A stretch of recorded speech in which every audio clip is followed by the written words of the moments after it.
En 2014, la Corte Internacional de Justicia emite su sentencia respecto del diferendo marítimo entre Perú y Chile. Pero ¿cómo fue que estos países llegaron a estas instancias? Pues bueno, podemos recurrir y tener como referencia 1986. Sí, 4 años después de haberse creado la Convemar. Y es que Perú desea acercarse a Chile por medio de su diplomático Juan Miguel Bácula y les plantea la solución de poder solucionar este diferendo que tenían respecto del límite marítimo. Para ello queda como referencia el memorándum Bácula, en donde se expone que no hay una existente línea marítima o territorio marítimo o frontera marítima entre ambos países. Entonces, Perú presenta esto, pero Chile no hace nada al respecto. Luego en 2000 y en 2010 vuelve Perú a acercarse a Chile, pero tampoco pasa nada. Entonces es en 2008 que Perú decide llevar su caso a la Corte Internacional de Justicia. Y sí, Perú demanda a Chile.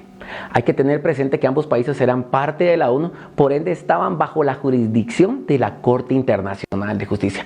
Pero ¿cómo podemos comprender este diferendo que existía o esta controversia que existía en ambos países? Bueno, por acá tenemos un mapa en donde pues se hace la diferencia que aquí está Perú y aquí está Chile. ¿Qué pasaba? Que Chile decía que su frontera marítima pasaba por el paralelo. Esta línea que vemos acá es el paralelo. Recordemos que los paralelos pues están en el hemisferio de la Tierra, los paralelos de forma horizontal y los meridianos de forma vertical. La línea ecuatorial se encuentra en el paralelo 0. En este caso, este paralelo es el paralelo 18. Entonces, ¿qué pasaba? Chile decía que su territorio o su frontera marítima corría a través del paralelo.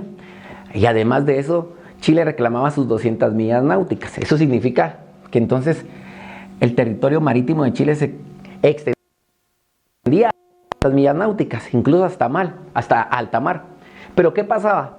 Si Perú aplicaba la misma lógica, no le salían las cuentas, salía perdiendo territorio marítimo. Por ejemplo, si digamos trazábamos la línea aquí, pues digamos se iba reduciendo el territorio marítimo de Perú. Pero bueno, para comprender más a profundidad cómo surgen estas fronteras, vamos a recurrir al Tratado de Lima de 1929. En este tratado se establece la frontera, en este caso de los dos países, en un punto que se llama punto Concordia, que acá lo vamos a poner para identificarlo. Esto es clave para comprender la controversia que existía. Este que está acá es punto Concordia, en el que se hace referencia la división terrestre entre la frontera de Perú y la de Chile, punto Concordia. Entonces, la Corte Internacional de Justicia decide investigar diferentes documentos, actas, convenios, declaraciones, para poder llegar a una conclusión por medio de los argumentos que presentó. Para ello vamos a estudiar algunos de los convenios y declaraciones que también tuvieron que ver entre ambos países. Por ejemplo, la declaración de 1952. En esta se establece ya el tema de las 200 millas náuticas. Pero ojo, faltaban 30 años para que esto fuera oficial en la Convemar. Pero acá ya se manejaban estos términos, pero no, digámoslo de esta forma, no de forma oficial, 1952. También la Corte recurre al convenio de 1954 sobre una zona especial fronteriza marítima, que este convenio lo que pretendía era como organizar a los pescadores del lugar. Pero en este punto, en este convenio se da algo que va a ser crucial para la decisión de la Corte Internacional de Justicia, y es que ya se habla de una zona especial y de un límite marítimo. Presten atención a este detalle porque acá es un punto de partida de donde toma argumentos la Corte Internacional de Justicia. Luego hay unas actas de 1968 y 1969, donde ya ambos países acuerdan establecer una enfilación por medio de faros para orientar a los pescadores y que no se pasaran de una frontera a otra. Pero bueno, acá es donde creo que Perú comete un error, porque Perú da por sentado que su frontera terrestre y que también, digamos, iban a querer que fuera la marítima, partiera de punto Concordia. Pero no, pero en estas actas se habla que la enfilación de los faros va a ser a partir de la baja mar, de acá que tenemos acá, con base en el paralelo. Entonces, ¿qué pasa? Viene y colocan entonces sus faros, pero no desde el límite terrestre, sino arriba, desde el paralelo. Y dicen que va a partir de un punto que va a ser el hito número 1. Por eso está este punto acá, porque también es crucial tener esto en mente, el hito número 1. ¿Qué es un hito? Pues es una señal de piedra, en este caso, que pusieron 80 en ese entonces, una señal de piedra que sirve para eso, para señalizar la frontera. Entonces, en las actas de 1968 y 1969 se declara que la infilación de faros va a ser a partir del paralelo con el punto de intersección del hito 1. Y ustedes dirán, bueno, pero ¿por qué pusieron el hito aquí y no lo pusieron aquí? Porque argumentaron de que si lo colocaban aquí, el mar lo iba a destruir. Entonces decidieron, pues, tirarlo tierra adentro 254 metros. Entonces, por eso pusieron el hito número 1 aquí, que al mismo tiempo tiene una intersección con el paralelo. Estos son algunos de los argumentos que toma Chile más adelante para decir, bueno, esto ya se habló, ya se acordó, ya nos pusimos de acuerdo. Entonces, nuestra frontera marítima es a partir del hito número 1 en dirección al paralelo. Pero recordemos que en el Tratado de Lima de 1929, ambos países se acuerdan que el límite terrestre va a ser hasta Punto Concordia. Estos dos temas es importante analizarlos y entenderlos porque son parte de los argumentos que toma la Corte Internacional de Justicia para emitir su juicio. Luego vemos que hay unas declaraciones de 1957, pero que la Corte Internacional de Justicia declara como ambiguas y como no muy convincentes para tomarlas en cuenta. Pero recuerdan que habíamos hablado de 1954. Bueno, entre 1954 y 1952, ¿qué pasó? Que en el 54 ya se habla de un límite marítimo, pero dice la Corte, bueno, ¿y de dónde se sacaron esto ellos? ¿En qué momento lo acordaron, lo dijeron, a qué horas, dónde, cuándo? Entonces dice la Corte que aquí hubo un acuerdo tácito. En alguno de estos dos, en medio de estos años hubo un acuerdo tácito en el que ambos países ya estaban conscientes de una frontera marítima. Estos son algunos de los argumentos que la Corte Internacional de Justicia toma para poder exponer y para poder emitir su sentencia. Ahora bien, ¿qué decidió la Corte? Bueno, la Corte dice, bueno, vamos con 1929, la controversia o el tema territorial, eso ya está definido y que ellos se lo arreglen como quieran arreglárselo. Igual a nosotros no nos preguntaron nada de eso, entonces nosotros oídos sordos. 1952, la Corte dice, no, esto es ambiguo, se habló de las 200 millas, pero nada que influya en el veredicto. En 1954, pues ya hablamos que ya se habla de un límite marítimo.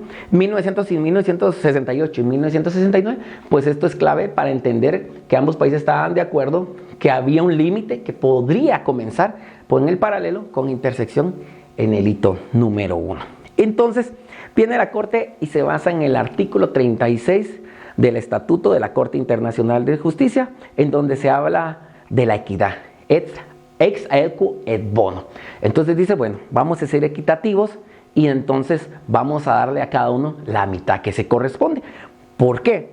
Porque lo que quería Perú, voy a quitar esto por acá, lo que quería Perú es que se trazara una línea equidistante en la que le tocara a cada país, pues como decimos acá en Guatemala, micha de territorio marítimo, porque estaban en juego prácticamente 66.800 kilómetros cuadrados, ¿de acuerdo? Que era lo que abarcaba todo el territorio prácticamente de Chile, pero al dividirse pues iban a partir esto a la mitad y cada uno pues felices de los dos y a su casa. Pero la Corte dice, bueno, no, lo que vamos a hacer va a ser lo siguiente. Entonces viene la Corte y hace un análisis, voy a borrar por acá, viene la Corte y hace un análisis respecto de la pesca de esa década de los 50. Entonces dice, bueno, analicemos los barcos de ese entonces que tenían la pesca, pues no pudieron haber llegado más allá de las 80 millas marítimas.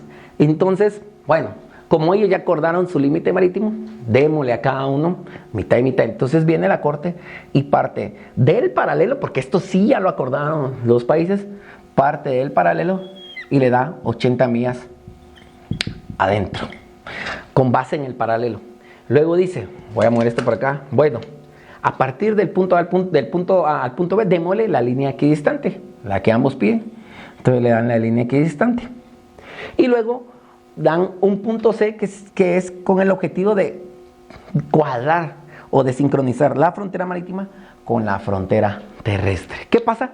Pues que Perú, que tenía nada que perder y todo que ganar, gana una gran porción de territorio marítimo. Estamos hablando de que casi el 70% de territorio marítimo. Es así como la Corte Internacional de Justicia emitió su sentencia. Entonces, ¿qué pasó luego? Bueno, para ir aterrizando, esta fue la sentencia. Ambos países aceptan la decisión de la Corte, pero un día después el presidente de Chile dice que entonces, como la Corte partió que la frontera era a partir del paralelo 80 millas mar adentro, entonces que este territorio les corresponde. Pero no es así. Recordemos el tratado de 1929 en el que se habla que el punto de partida de la frontera terrestre va a ser punto Concordia. Entonces, aquí es interesante porque podría haber una controversia o algo que se podría dar, pero para eso la Corte Internacional de Justicia vuelve nuevamente a decir, bueno, esto se va a llamar Costa Seca. ¿Qué es Costa Seca? Una política de delimitación territorial en la que dice, en este caso, que el territorio es de Perú, pero las costas son de Chile. Y usted dirá, bueno, ¿y eso de dónde se lo sacó? Esto no es nuevo, pasó con Nicaragua y Costa Rica, pasó con Colombia y Venezuela, también en algunos países de África y ahora pasa entre Perú y Chile. Y es así como la Corte Internacional de Justicia emitió su sentencia. Y ustedes dicen, bueno, ¿y quién arregla esto al momento si surgiera una controversia de ver de quién es quién este territorio? Increíblemente, los países en el Tratado de Lima de 1999, en el artículo 12, acordaron que quien puede decidir esto es nada más y nada menos que el presidente de los Estados Unidos, en caso de controversia entre este territorio que se ha llamado Costa Seca. Y fue así como la Corte Internacional de Justicia en 2014 emitió su sentencia con base en estos argumentos, con el análisis de las declaraciones, de los convenios, de los tratados. Y sí, como dijimos en un momento, Perú tenía todo que ganar y nada que perder, y así fue, ganó una gran porción de territorio marítimo, y al final, como la sentencia que emite la Corte Internacional de Justicia es inapelable, ya no se puede hacer nada. Perú feliz con su territorio, que prácticamente fueron 37,000 kilómetros que gana. No, perdón, un poquito más arriba de los 40,000 kilómetros. Y Chile pues pierde una buena tajada del pastel del mar que tenía. Esto fue la sentencia de la Corte Internacional de Justicia respecto del diferendo marítimo entre Perú y Chile.